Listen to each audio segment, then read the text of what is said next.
Hi guys, welcome back to my channel Liri vlogs. అందరు ఎలా ఉన్నారు? బాగున్నారా? మేమైతే సూపర్గా ఉన్నాం. అండ్ ఈ వీడియో వచ్చేసి చెల్లపల్లి రైల్వే స్టేషన్ గురించి అనమాట. ఈ వీడియోలో మేము ఎవరం కనిపించాం, మేము ఎవరం కనిపించాం, కానీ వీడియో క్రెడిట్స్ మాత్రం మా నాన్నకే అనమాట. యాక్చువల్లీ నాన్నకి చిన్న పని ఉండి విజయవాడ వెళ్తున్నారు. సో అలా చెల్లపల్లి రైల్వే స్టేషన్కి అది కొత్త కన్స్ట్రక్ట్ చేసినాక ఫర్ ది ఫస్ట్ టైం మా నాన్న వెళ్ళారు, మేము కూడా వెళ్ళలేదు. సో ఇంకా దాన్ని అలా ఎక్స్ప్లోర్ చేస్తూ వీడియో తీశారనమాట.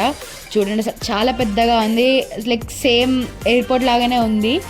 ఇన్ఫ్రాస్ట్రక్చర్ కానీ వాటి ఏమంటారు డిజైన్స్ అవన్నీ కూడా చాలా బాగున్నాయి. మనందరికీ తెలిసినట్టుగానే ఇదైతే second biggest railway station in Telangana అనమాట. ఫస్ట్ వచ్చేసి సికింద్రాబాద్ అండ్ ఇది వచ్చేసి సెకండ్ అనమాట. దీంట్లో అయితే 10 టెర్మినల్స్ ఉన్నాయన్నమాట.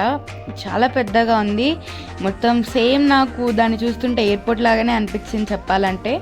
అంటే అంత స్పేషియస్గా ఉంది చెల్లపల్లి. ఇన్ని సంవత్సరాల నుంచి మేము ఇక్కడ దాని సరౌండింగ్స్లో ఉన్న అప్పటి వరకు చిన్నదే ఉండింది. తర్వాత రాను దాన్ని పెద్దగా చేసి మంచిగా రీకన్స్ట్రక్షన్ గట్టిగా చేశారు. సో చాలా బాగా అనిపించింది. ఇంకా ఫర్దర్గా ఏదొచ్చినా ఇంకా మేము మా పక్కనే ఎక్కేయచ్చు అనమాట ట్రైన్స్ని. అది చాలా బాగా అనిపించింది.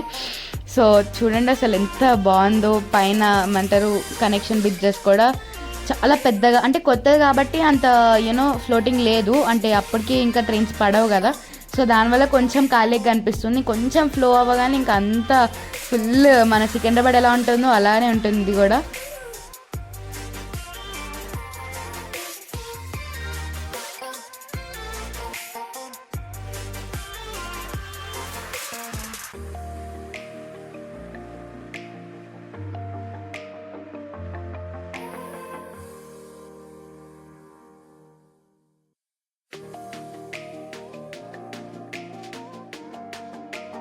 అండ్ మా నాన్న వెళ్ళిన పని అయిపోయింది. జస్ట్ ఒక 1 డే అనమాట, మళ్ళీ నైట్కి రిటర్న్.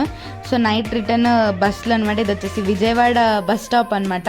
చూడండి అసలు ఎంత లగ్జరియస్ బస్సెస్ అన్నీ కనిపిస్తున్నాయి. ఇంద్రా ఏసీ బస్సు, అంటే ఇంకా బస్ స్టాప్కి వెళ్తేనే మంచి ఇట్లా లగ్జరీ బస్సెస్, ఏసీ బస్సెస్ కనిపిస్తుంటాయి, డ్యూలెక్స్వి. చాలా బాగా అనిపిస్తుంది. కానీ క్రౌడ్ కూడా అలాగే ఉంటుంది. మన విజయవాడ అంటే మామూలుగా ఉంటుందా? సో ఇదనమాట మన వీడియో.